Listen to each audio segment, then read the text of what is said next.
नमस्कार आप सभी को उत्तर लेखन के इस विशेष कक्षा में एक बार फिर से आप सबका स्वागत है। चलिए सभी उपस्थित हो जाएं।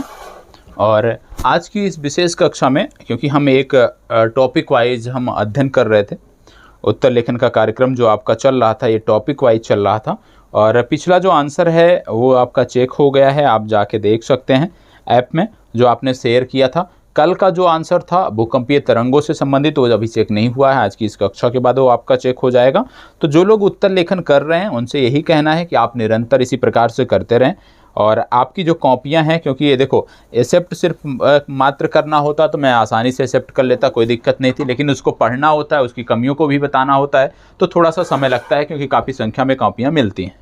और जो आपने देखा होगा कल मूल्यांकन कार्यक्रम यदि आपने देखा होगा, और देखना भी चाहिए आपको यदि आप रेगुलर उत्तर लेखन कर रहे हैं। मूल्यांकन कार्यक्रम में जो हमने रखा है प्रयास यही रहेगा कि कम से कम 2 दिन में एक दिन वो कार्यक्रम रहे, 10 से 15 मिनट की वीडियो रहे और उसमें से कुछ जो बहुत अच्छे उत्तर हैं, कुछ जो बहुत ख़राब उत्तर हैं, साथ ही साथ जो लोग अच्छा कर रहे हैं उनको हम दिखा सकें, उनकी कमियों को हम बता सकें तो चीज़ों को हम और बेहतर कर सकते हैं। और मूल्यांकन कार्यक्रम देखना बहुत ज़रूरी है क्योंकि उससे आपको आपकी कमियां पता चलेगी और जब आप अपनी कमियों पर काम करेंगे तभी आप बीपीएससी की जो मुख्य परीक्षा की मांग है उस आधार पर आप कर सकते हैं, उस लेवल तक आप अपने को लेकर जा सकते हैं। आज का जो टॉपिक है हमारा, देखो भूकंपीय तरंगों को आपने अध्ययन किया है।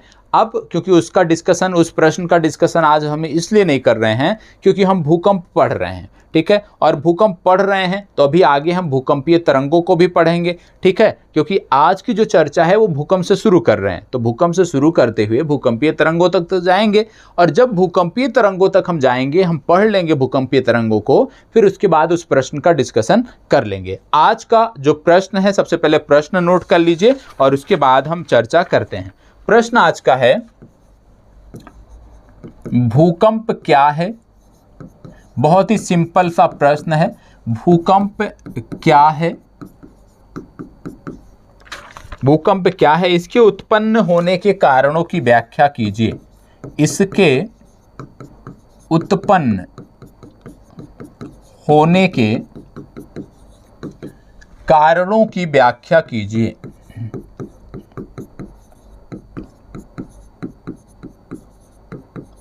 ठीक है। अब ये जो प्रश्न है, भूकंप क्या है, इसके उत्पन्न होने के कारणों की व्याख्या कीजिए, इसकी चर्चा हमें करनी है, ठीक है। अब आपको सबसे पहले, क्योंकि प्रश्न क्या कह रहा है, भूकंप क्या है, तो सबसे पहले आप बताओगे भूकंप क्या है, यहां से अपने उत्तर की शुरुआत करोगे और अधिकतम 3 से 4 पंक्तियों में आप यह बता दोगे कि भूकंप क्या है। इसके बाद आप आगे बढ़ोगे और इसके उत्पन्न होने के कारणों पर आप जाओगे। सबसे पहली बात आपको मैंने क्या बोला है, हमने आपको बताया है कि जब भी किसी प्रश्न को हम देखते हैं, कम से कम कितनी बार उस प्रश्न को पढ़ना चाहिए? कम से कम 2 बार उस प्रश्न को पढ़ना चाहिए। और 2 बार प्रश्न पढ़ने के बाद जो हमारा दूसरा काम होता है, चाहे आप उत्तराखंड से देख रहे हो या बिहार से देख रहे हो, आप दोनों के लिए महत्वपूर्ण है क्योंकि आपको पता होगा कि जो प्रश्न आपकी परीक्षा में पूछे जाते हैं वो बहुत ही, आप कह सकते हो, बेसिक लेवल के हो रहे हैं, ठीक है। विशेष रूप से बिहार में बेसिक लेवल के प्रश्न हैं, तो इसको आपको देखना है। और हम टॉपिक वाइज अध्ययन कर रहे हैं तो परेशान नहीं होना है, ठीक है। टॉपिक वाइज देखते हुए जा रहे हैं और ये यदि इस तरह से हम आगे बढ़ेंगे, साथ ही साथ जिस टॉपिक की यहाँ चर्चा होती है उस टॉपिक को आप स्वयं से भी कर लेते हो उस टॉपिक को, तो वो चीज़ें आपकी बेहतर हो जाती हैं। अब सबसे पहले प्रश्न को क्या करना होता है? 2 बार पढ़ना है। 2 बार पढ़ने के बाद क्या करना होता है? हमें कुछ कीवर्ड मिलते हैं, इन कीवर्ड्स को अंडरलाइन करना होता है। जैसे इस प्रश्न में यदि हम बात करें कीवर्ड क्या है, तो सबसे पहला कीवर्ड है भूकंप। दूसरा कीवर्ड क्या है? इसके उत्पन्न होने के कारणों की व्याख्या कीजिए। तो 2 कीवर्ड आपको मिल गए कि क्या बताना है प्रश्न में? प्रश्न में बताना है भूकंप क्या है और उसके बाद बताना है कि इसके कारण क्या होते हैं।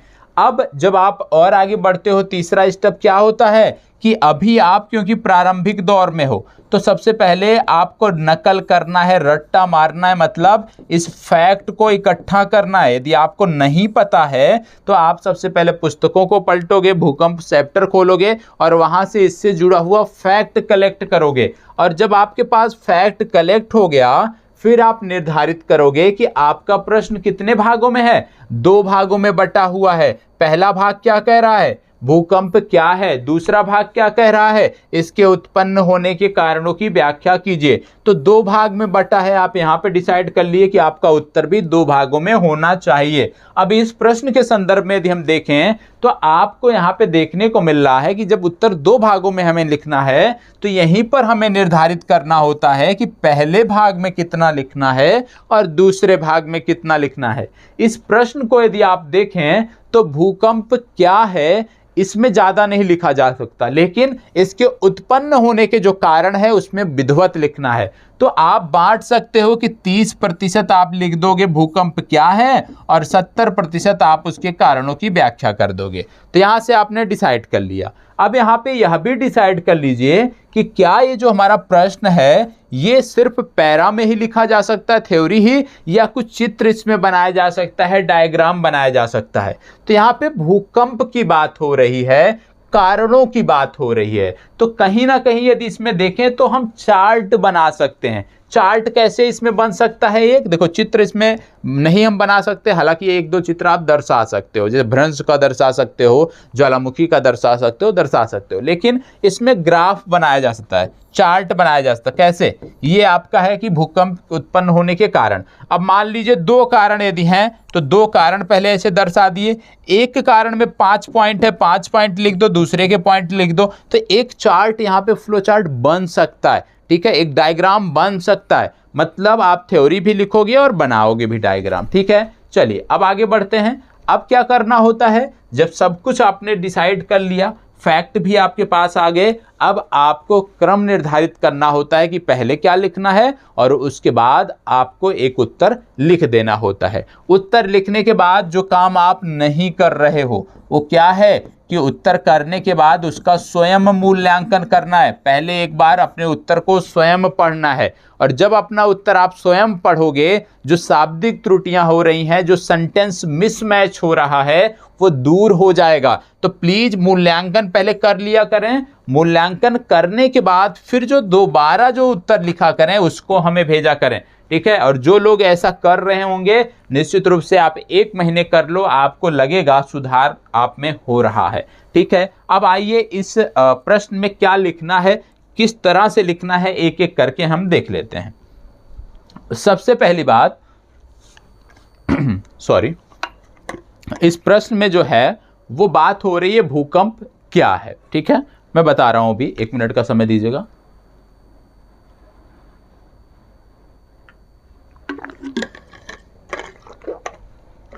चलिए अब बात होगी भूकंप क्या है। ठीक है, भूकंप क्या है। भूकंप के संदर्भ में यदि हम बात करें तो भूकंप को आप ऐसे समझ सकते हो कि लंबे समय तक पृथ्वी की जो पपड़ी है ना उसका वाइब्रेट होना, उसका कंपना जो है वो भूकंप है। आसान से शब्दों में आप कह सकते हो। दूसरे शब्दों में यदि हम बात करें तो भूकंप एक प्राकृतिक आपदा है, और इस प्राकृतिक आपदा में पृथ्वी की सतह पर हलचल मच जाती है, पृथ्वी की सतह वाइब्रेट करती है और उसको भूकंप नाम दिया जाता है। ठीक है, इससे पृथ्वी के सतह पर जो अचानक कंपन होती है, जो अचानक पृथ्वी के सतह पे वाइब्रेशन होता है, यह इसका जो कारक है वो प्राकृतिक और मानव निर्मित दोनों हो सकता है। तो सबसे पहले भूकंप आप बता दोगे, भूकंप क्या है, किसे भूकंप कहते हैं आसान शब्दों में, और जो उसकी परिभाषा है वो आपने बता दिया। अब इसमें यदि आप देखोगे तो 3 से 4 पंक्तियां आपकी, 5 पंक्तियां आपकी हो गई। इसके साथ साथ भूकंप के बारे में, क्योंकि आप बिहार राज्य विशेष के संदर्भ में यदि हम बात करें 4.5 पेज लिखना है।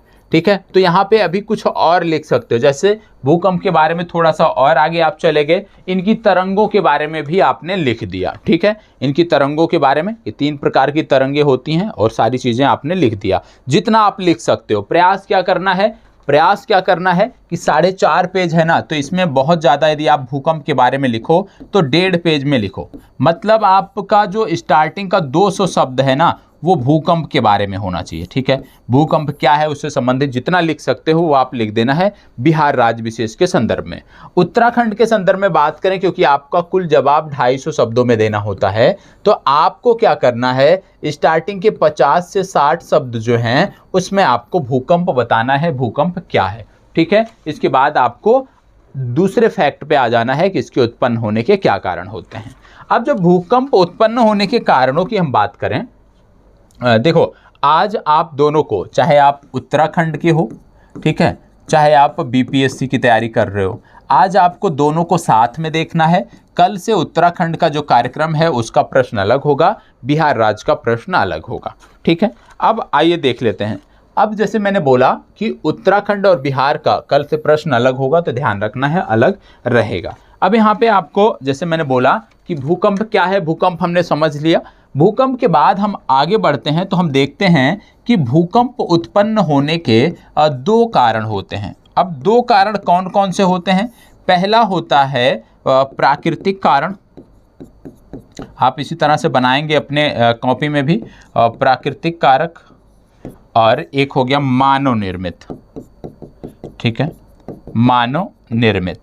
अब प्राकृतिक में क्या क्या हो सकता है, प्राकृतिक कारकों में क्या क्या हो सकता है, तो आपको यहाँ पे पता होना चाहिए कि जब भूकंप के जो दोनों ये प्रकार हैं, चाहे आप प्राकृतिक कारक की बात करिए, चाहे आप मानव निर्मित कारक की बात करिए, तो प्राकृतिक कारकों में सबसे पहले भूकंप का कारण क्या है? विवर्तनिकी बल जो है, विवर्तनिकी बल जो है ये भूकंप का कारण है। इसके बाद आगे बढ़ोगे तो हॉट स्पॉट जो होते हैं ये भूकंप का कारण बनते हैं। आगे बढ़ते हो तो भू संतुलन जो होता है प्लेट विवर्तनिकी के चलते, वो इसका कारण है। अगला है उल्कापात, इसको भी आपको याद रखना है। और इसके बाद याद रखना है भूस्खलन, बांध, तटबंध, ये भी एक कारक है। बांध तटबंध नहीं होंगे इसमें, भूस्खलन, हिमस्खलन इसमें आप लिख सकते हो। मानव निर्मित में सबसे पहले आप बांध, तटबंध और इन सब की व्याख्या कर लीजिए। रिजर्वोयर, बांध, तटबंध, ये सारे के सारे हो गए। फिर इसके बाद ऑयल ड्रिलिंग इंजेक्शन होता है, मतलब तेल निकालने के लिए जो तकनीक प्रयोग की जाती है। ठीक है, तेल निकालने के लिए जो तेल कुओं में हम तकनीक प्रयोग करते हैं, तेल कुओं के संदर्भ में। और इसके साथ साथ यदि हम देखें तो अगला आपको देखने को मिलता है वार हेड बेस्ड, जो कि हमारे आप कह सकते हो आयुध बेस्ड जो होते हैं। ठीक है, वो आयुध बेस्ड जो होते हैं उनके कारण भी भूकंप आपको देखने को मिलते हैं। इसके साथ साथ बहुत सारे परीक्षण होते रहते हैं। जब हम हथियारों का परीक्षण करते हैं उससे भी, नाभिकीय हथियारों के परीक्षण से संदर्भित भी भूकंप देखने को मिलते हैं। ठीक है, खनन गतिविधियों से भी भूकंप देखने को मिलते हैं। तो ये तो हो गए दो कारण कि ये दोनों कारण है। लेकिन जैसे भूकंप में मैंने आपको बताया कि भूकंप में कम से कम आपको 1 से 1.5 पेज लिखना है, तो क्या क्या आप उसमें लिखोगे? आप सबसे पहले बता दोगे भूकंप क्या है, भूकंप की परिभाषा आपने बता दिया। अब जब आपने भूकंप की परिभाषा बता दिया तो यहाँ पे आप बता दोगे कि भूकंप में जो एनर्जी आती है, जो कंपन होता है भूकंप के कारण, वो इलास्टिक एनर्जी या प्रत्यास्थ ऊर्जा के द्वारा होता है। इलास्टिक एनर्जी या प्रत्यास्थ ऊर्जा के द्वारा जो है वो प्रगामी तरंगों के रूप में आगे बढ़ता है। और जब यही तरंगे हमारी सतह तक पहुंचती हैं तो सतह में कंपन उत्पन्न करती हैं। तो भूकंप का कारण क्या है? प्रत्यास्थ बल जो है वही भूकंप का कारण है। आप कह सकते हो प्रत्यास्थ ऊर्जा जो है वो भूकंप का कारण है, जिससे प्रगामी तरंगे आगे बढ़ती हैं जिसके कारण, और प्रगामी तरंगे जब सतह पर आती हैं तो उसी के कारण सतह पर हलचल देखने को आपको मिलती है। आप आगे बता सकते हो कि यह वहां से प्रारंभ होता है जहां कोई डिस्टरबेंस होगा। भूकंप कहां से उत्पन्न होगा? भूकंप वहीं तो उत्पन्न होगा, वहीं से तो उत्पन्न होगा जहां पर कोई डिस्टरबेंस होगा। और डिस्टरबेंस कहां पे होते हैं? जहां पे प्लेटों के किनारे हों, जहां पे भ्रंशन हो रहा हो, तो जहां पे डिस्टरबेंस होता है ना, वहीं से भूकंप आपको उत्पन्न होता दिखाई देगा। और पृथ्वी के अंदर वह स्थान जहां पर आंतरिक बल उत्पन्न होता है उसको बोलते हैं फोकस। याद रखिएगा, पृथ्वी के अंदर वह स्थान जहां पर आंतरिक बल उत्पन्न होता है उसी को बोलते हैं फोकस या हाइपोसेंटर या उद्गम केंद्र। हिंदी में सबसे शुद्ध उद्गम केंद्र, तो उसी को क्या बोलते हैं? फोकस, उद्गम केंद्र या हाइपोसेंटर उसको बोलते हैं।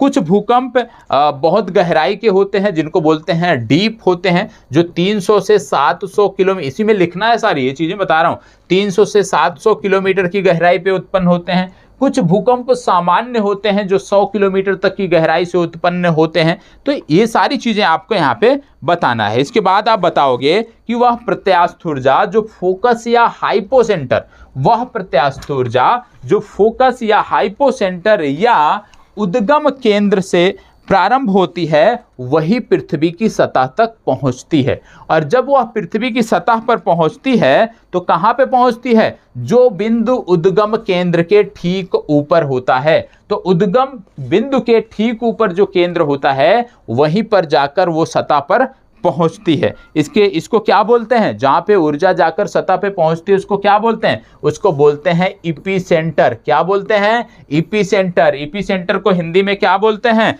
अधिकेंद्र। तो इसके साथ साथ इसके विपरीत दिशा में क्या होता है? अधिकेंद्र के विपरीत दिशा में वहां पे होता है एंटीपोड। ये आपको पता होना चाहिए। तो कहने का मतलब है कि यहाँ पे सबसे पहले आप बताओगे कि भूकंप एक प्राकृतिक आपदा है, जिसका तात्पर्य है कि पृथ्वी की सतह पर हलचल या पृथ्वी की सतह पर कंपन।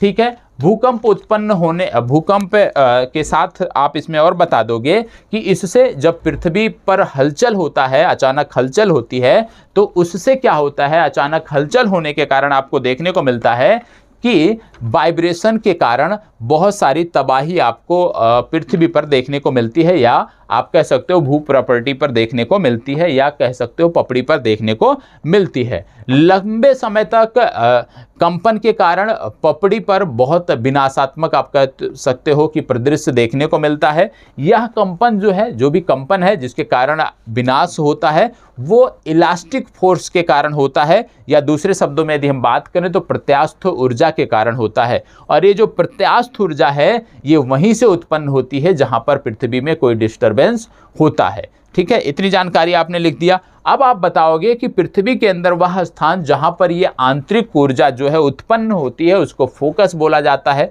उसको फोकस के साथ साथ उद्गम केंद्र भी बोलते हैं, ये भी आपको पता होना चाहिए। और उद्गम केंद्र से जो ऊर्जा निकलती है वो उद्गम केंद्र के ठीक ऊपर सतह पर जाकर निकलती है, और उस स्थान पर जहां पर ये सतह को टच करती है, यदि हम उसकी बात करें तो उसको बोलते हैं क्या? उसको बोलते हैं उद्गम।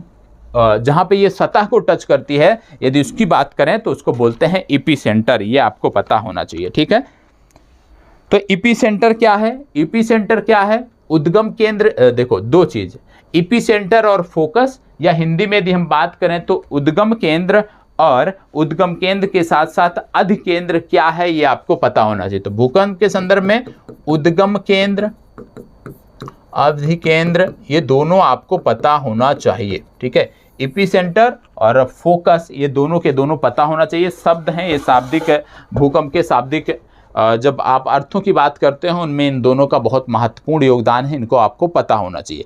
कई बार आपसे पूछा जाता है कि एंटीपोड कहाँ पर होता है, तो एंटीपोड क्या है? एंटीपोड एपिसेंटर जो आपका है उसी के ठीक विपरीत दिशा में दूसरी तरफ होता है, उसको बोलते हैं एंटीपोड। यह भी जानकारी आपको होनी चाहिए। अब एक एक करके हम देख लेते हैं, यहाँ पे इनके प्रकारों के बारे में देख लेते हैं। जैसे प्राकृतिक कारक में आपने देखा पहला विवर्तनिकी। सबसे पहले हम प्राकृतिक कारक की चर्चा करेंगे। सबसे पहले आपने देखा विवर्तनिकी बल।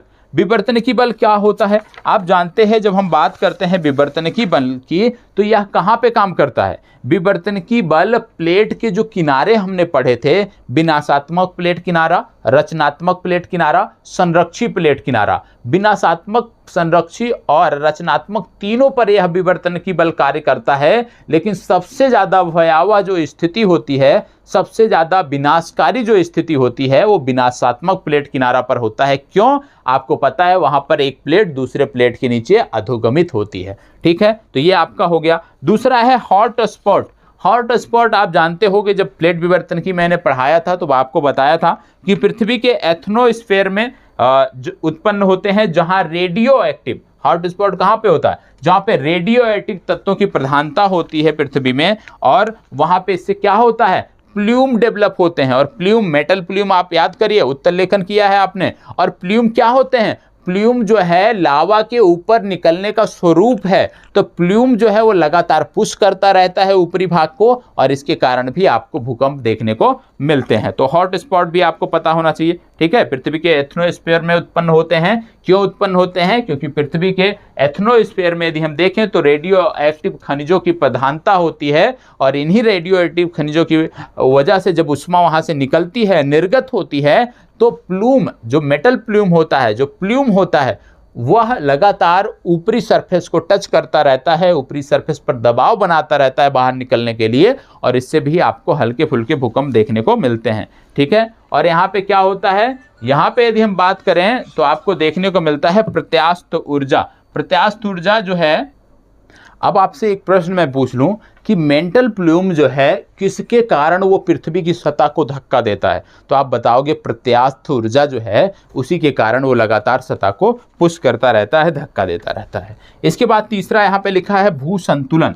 इसके कारण कैसे भूकंप के झटके महसूस किए जाते हैं? भू संतुलन का संबंध आप इस तरह से समझिए, आपकी जो भू प्रॉपर्टी है, जो हमारी पृथ्वी है, आप जानते हो विभिन्न, आप कह सकते हो जो पपड़ी है वो विभिन्न प्लेटों से मिलकर बनी हुई है, विभिन्न प्लेटों से मिलकर बनी हुई है, मतलब कई टुकड़ों में है, और इनमें से कुछ हल्की हैं, कुछ भारी हैं। तो जो हल्की और भारी हैं उसके संदर्भ में यदि हम बात करें तो बाह्य बलों के कारण लगातार एक प्लेट का मटेरियल दूसरे पर आता रहता है, और जब एक प्लेट का मटेरियल दूसरे पर आता है तो वहाँ पे आपको देखने को मिलता है कि अनाच्छादन की ये जो प्रक्रिया है, जब एक प्लेट का मटेरियल दूसरे प्लेट पर आता है तो एक प्लेट दूसरे के नीचे धंसती रहती है, एक धंसती है तो दूसरी तरफ से लावा निकलता है तो उसको बैलेंस करता रहता है। तो प्लेटें तो नष्ट नहीं होती, ठीक है, प्लेटें तो जो जितना उनका आप कह सकते हो घनत्व है वो बना रहता है, लेकिन क्या होता है कि इस प्रक्रिया के कारण भी जो है आपको भूकंप देखने को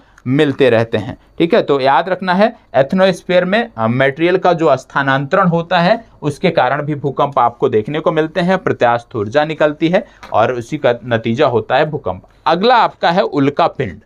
उल्का पिंड, उल्का पिंड आप जानते होंगे कि जैसे विशेष रूप से हम पृथ्वी पर रहते हैं तो हम देखते होंगे कि पृथ्वी पर क्या है, पृथ्वी पर आपको देखने को मिलती होगी अर्थक्वेक। तो क्या आज चंद्रमा पर भी अर्थक्वेक आती है? नहीं, चंद्रमा पर अर्थक्वेक नहीं आती है। और क्यों नहीं आती है? क्योंकि चंद्रमा की जो संरचना है वो पृथ्वी जैसी नहीं है, पृथ्वी से अलग है। तो इसी तरह से मान लीजिए कोई उल्का पिंड आकर पृथ्वी पर गिरता है, तो जब कोई उल्का पिंड पृथ्वी पर गिरता है तो आप जानते हो कि उल्कापातीय झील भी होती है। लोनार झील आपने सुना होगा, महाराष्ट्र की बलदाना डिस्ट्रिक्ट में पड़ता है।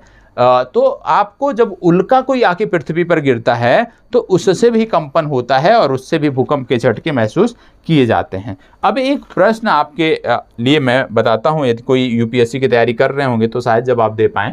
प्रश्न है कि भूकंप जो है वो तट रेखा के सहारे आते हैं। भूकंप तट रेखा के सहारे आते हैं, क्या ये सही है? भूकंप तट रेखा के सहारे आते हैं, इस कथन पे आप क्या कहेंगे? यदि आपको यही दे दिया जाए कि भूकंप तट रेखा के सहारे आते हैं, इस कथन पर अपनी राय दीजिए, तो आप क्या करोगे? क्या भूकंप तट के सहारे आते हैं? आप कहीं कहीं देखोगे तो देखोगे हाँ, भूकंप तट के सहारे आते हैं। जैसे चाहे उत्तरी अमेरिका की बात कर लो, चाहे दक्षिणी अमेरिका की बात कर लो। उत्तरी अमेरिका और दक्षिणी अमेरिका का जो पश्चिमी तट है ना, उसको यदि आप देखोगे तो आप बोलोगे भूकंप जो है वो महाद्वीपों के तटों के किनारे पर आते हैं, ठीक है। दूसरी तरफ यदि आप चले जाओगे, जापान की तरफ चले आओ, तो आप यहाँ भी देखोगे कि भूकंप जो है वो तटों के पूर्वी भाग में भी आते हैं। तो कहने का मतलब है कि क्या ये कथन सही है? जी हाँ, ये कथन कुछ हद तक सही है कि भूकंप तट रेखा के सहारे आते हैं। भूकंप तट रेखा के सहारे तो आते हैं, लेकिन उन्हीं तट रेखा के सहारे आते हैं जहां पर आपको देखने को मिलता है कि प्लेट का मार्जिन है। तो ऐसे जगहों पर जहां भी प्लेट का मार्जिन होगा वहां पर भूकंप देखने को मिलेंगे। जहां पर प्लेट का मार्जिन नहीं होगा तटों पर, वहां भूकंप देखने को नहीं मिलेंगे। उदाहरण के रूप में उत्तर अमेरिका और दक्षिण अमेरिका का मैंने उदाहरण दिया कि इनके पश्चिमी तट पर तो भूकंप देखने को मिलते हैं। क्यों? क्योंकि ये प्लेट का मार्जिन है। ठीक है, प्लेट का किनारा है, लेकिन इनके पूर्वी तटों पर भूकंप नहीं देखने को मिलते। क्यों? क्योंकि ये प्लेट का किनारा नहीं है। इसी तरह अफ्रीका देख लीजिए, कहीं भी आपको नहीं देखने को मिलेगा प्लेट मार्जिन, कहीं भी भूकंप नहीं देखने को मिलते हैं। इसी तरह आप भारत देख लीजिए, नहीं देखने को मिलते हैं क्योंकि यहाँ प्लेट का किनारा, प्लेट का मार्जिन नहीं है। इसी तरह आप यूरोप को देख लीजिए, यूरोप का जो पश्चिमी भाग है यहाँ पर भी कोई भूकंप नहीं आता है। क्यों? क्योंकि ये प्लेट का मार्जिन नहीं है। तो याद रखिएगा, भूकंप तटों के सहारे उन्हीं महाद्वीपों में आते हैं जहां पर प्लेट का मार्जिन है, प्लेट का किनारा है। ये आपको पता होना चाहिए, ठीक है। इसके साथ साथ भूकंप जो आते हैं तटों के किनारे, इसका एक कारण होता है। क्यों आते हैं तटों के किनारे? ये तटों के किनारे इसलिए आते हैं कि मान लीजिए कि जहां पे प्लेट का किनारा होगा, मतलब दो प्लेटें टकरा रही होंगी, ठीक है, और कोई भी ऐसा स्थान जहां पे दो प्लेटें टकरा रही हों, विशेष रूप से जब एक स्थल मंडल है, एक जल मंडल है, तो क्या होगा? क्योंकि प्लेट का किनारा है, तो जल जो है, समुद्र का जो जल है, वो प्लेट का किनारा होने के कारण धीरे धीरे रिस कर प्लेट के आंतरिक भाग में जाएगा, गर्भ में जाएगा। उससे क्या होगा? क्योंकि आंतरिक प्लेटें क्या है? गर्म है, ठीक है, और गर्म जब है तो उससे क्या होगा? जो जल आपका जाता है वो वाष्प बनकर उड़ेगा, और जब वह वाष्प बनकर उड़ेगा तो वो बाहर निकलना चाहेगा, और जब वह बाहर निकलना चाहेगा तो निश्चित रूप से हलचल करेगा।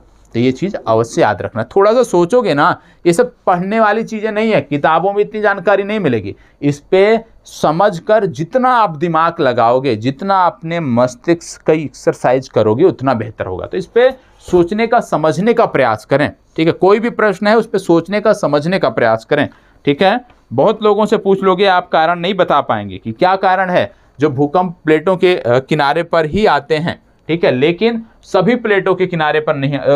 क्या कारण है कि भूकंप महाद्वीपों के किनारों पर ही आते हैं, लेकिन ऐसा क्या है जिसकी वजह से हमें देखने को मिलता है यह क्रिया सिर्फ और सिर्फ कुछ ही महाद्वीपों के किनारे पर सीमित है? तो आप इसका बता सकते हो, आप बेहतर तरीके से आप इसका बता सकते हो। अब बात आती है कि मानव निर्मित कारक कौन कौन से हैं भूकंप के? भूकंप के मानव निर्मित कारकों में यदि हम बात करें तो सबसे पहले जो बांध हैं, जो हम मानव निर्मित बांध बनाते हैं, ठीक है, तो कई बार क्या होता है कि बांध नष्ट भी होते हैं, और उससे जो है जब बांध कोई टूटता है तो क्योंकि उसके पीछे कोई भी बांध होता है, उसके पीछे रिजर्व वायर होता है, तो रिजर्व वायर में जो भारी मात्रा में जल इकट्ठा होता है, वो बांध के टूटने के कारण ना वो जल तेजी से आगे बढ़ता है तोड़ता हुआ, तो उससे भी भूकंप उत्पन्न होते हैं। दूसरा कारण यहाँ पे है तेल कुएं। आप जानते होंगे तेल जो निकाला जाता है, जो तेल निकाला जाता है उसके बारे में मैं आपको बता दूं कि जब भी कहीं पर तेल कुआं होगा तो तेल निकालने के लिए सबसे पहले उसमें जल का इंजेक्शन लगाना पड़ता है, वाटर का इंजेक्शन लगाना पड़ता है, क्योंकि जब वाटर का इंजेक्शन हम लगाते हैं तेल हल्का होने के कारण ऊपर आ जाता है और हम उसको निकाल लेते हैं। हम निकाल तो लेते हैं तेल, लेकिन पानी को हम नहीं निकाल पाते, छोड़ देते हैं। और पानी को जब हम छोड़ देते हैं, क्योंकि जब वो उसको छोड़ देंगे और तेल ऐसे ऊपर से तो निकाला नहीं जाता, आप जानते हैं कि इसके लिए लगभग 12 से 15 मीटर, इससे ज़्यादा की खुदाई करनी पड़ती, किलोमीटर की खुदाई करनी पड़ती है, ठीक है, 12 किलोमीटर से ज़्यादा की खुदाई करनी पड़ती है। और उतनी खुदाई पर जब पानी डाल देते हैं हम उसमें, तेल के कुओं में, तेल तो निकल आया, लेकिन पानी के कारण क्या होता है कि ताप नीचे ज़्यादा है, पानी फिर भाप बनेगा, और भाप बनेगा, ऊपर निकलना चाहेगा, भाप ऊपर निकलने के क्रम में वो हलचल उत्पन्न करता है, ठीक है। तो तेल के जो कुओं के लिए हम इंजेक्शन प्रयोग करते हैं, वाटर इंजेक्शन फॉर ऑयल, ये एक महत्वपूर्ण कारक है। तीसरा, इसमें यदि हम देखें, बांध हो गया, तेल कुएं हो गया, खनन क्रिया। कई बार क्या है कि खदानें जो है हमारी कई किलोमीटर गहरी होती हैं, और कई किलोमीटर गहरी खदानों में किसी कारणवश, किसी चट्टान के हटने के कारण, किसी चट्टान के धंसने के कारण जब वहाँ पे हलचल होती है, तो जब मान लीजिए कोई एक है, खुदाई हम कर रहे हैं, किसी कोयले की खदान है, और कोई पत्थर इधर से उधर हो गया, और जब हम 4 किलोमीटर 3 किलोमीटर की गहराई में खुदाई कर रहे हैं और कोई एक पत्थर हिलता है अपने बेस से, तो पूरी की पूरी खदान लैप्स हो जाती है, और ऐसे में क्या है कि आसपास के क्षेत्रों में हल्के भूकंप के झटके आपको देखने को मिलते हैं। इसके बाद यदि हम बात करें कि किस प्रकार से वारहेड बेस्ड से किस प्रकार से होता है, तो जो हमारे आयुध बेस्ड होते हैं ना, इनसे भी बहुत ज़्यादा भूकंप उत्पन्न होने की संभावनाएं रहती हैं। उदाहरण के रूप में अमेरिका है, अमेरिका में आपको देखने को मिलता है अपलेशियन पर्वत, अमेरिका के पूर्वी भागों में देखने को मिलेगा अपलेशियन पर्वत। अपलेशियन पर्वत में पिछले कुछ वर्ष पहले उस समय अमेरिका द्वारा वहाँ पर कुछ वारहेड थे जिनको छुपाया गया था, जिनको वहाँ पे कुछ किलोमीटर की गहराई में दफनाया गया था, जिससे कि वातावरण हमारा ना प्रदूषित हो, जिससे कि किसी ऐसे व्यक्ति के हाथ ना लगे ये चीज़ें, तो उसको दफना दिया गया था। और जब वहाँ पे उसको दफनाया गया, अधोसंरचना में जब उसको दफनाया गया, तो वहाँ पे देखने को मिला कि कुछ समय बाद वहाँ भी भूकंप के झटके देखने को मिलते हैं, क्योंकि वो जो मटेरियल थे विभिन्न प्रकार के धातुएं रही होंगी, रेडियो एक्टिव मटेरियल भी रहेंगे, तो उसके कारण जो है भूकंप वहाँ पे अब आज के समय में अपलेशियन पर्वत के रीजन में भूकंप देखने को मिलते हैं, क्योंकि लगातार आपने वहाँ पे दबाया है तो ऊर्जा तो उसमें बन रही होगी, निर्मित हो रही होगी, और वो बाहर निकलना चाह रही है, नहीं निकल पा रही है, तो आसपास के एरिया में भूकंप उसके कारण देखने को मिलते हैं। इसके बाद आप जानते होंगे न्यूक्लियर टेस्ट, जब हम नाभिकीय परीक्षण करते हैं, विशेष रूप से जब समुद्रों में नाभिकीय परीक्षण होता है तो उससे भी कंपन होता है। आप जानते हो हाइड्रोजन बम का बीच में बोला जा रहा था कि उत्तर कोरिया ने परीक्षण किया और भूकंप आ गया शहर में। तो जो इस प्रकार का हम परीक्षण करते हैं ना, बमों का परीक्षण करते हैं, अपने सबमरीन का, नाभिकीय सबमरीन का परीक्षण करते हैं, तो इसके कारण भी भूकंप उत्पन्न होते हैं। ठीक है, ये सारी चीज़ें हैं। और सबमरीन के कारण जो भूकंप उत्पन्न होता है फ्रांस में देखने को मिला था। फ्रांस का एक द्वीप था जहाँ पे इसका परीक्षण किया गया था, बाद में उस द्वीप में क्रैक देखने को मिले थे।